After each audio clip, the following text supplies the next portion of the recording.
What's up, guys? It's Lionel.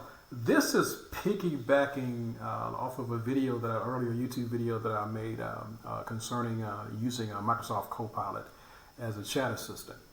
Lately, what I've been playing around with are what they refer to as large language models, LLMs, if you will.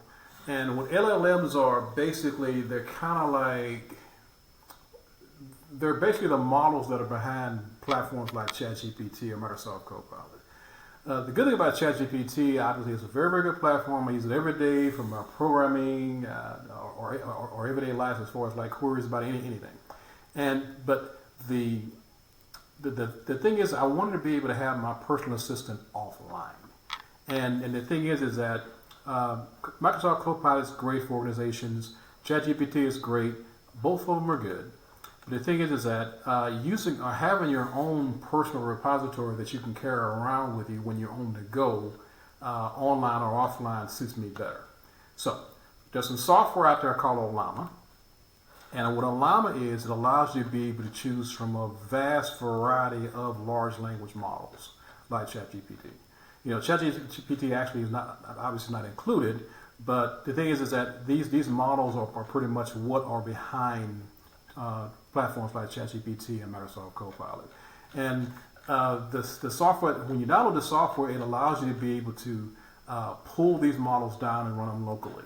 You know, and the thing is that when you these two I've already pulled down, Mistral and DeepSeek, and the software that I use to interact with these models is called OpenUI. And so what OpenUI is, it allows you to be able to interact with the models from a ChatGPT-ish type of way. You know, and so the thing is that just to give you an idea of some context. I work a lot of documents, obviously, and these documents here are the documents that I'm going to be using in this demo I'm about to show you in terms of how I actually create my own custom model. And so if I go over here, I go to Open Web UI, and that's a base model. But now I also have my own personal model that I actually added my knowledge to. And so if you look, so if I do this, and I say, okay, I've got my knowledge. I want to use these two documents here that are on my hard drive. And I say, okay, include this in my queries. And now I say, okay, how do, or let's just say, could you give me some typical Docker commands? I'll do that. Let's give it a second. And the good thing about it, as I was saying, is offline.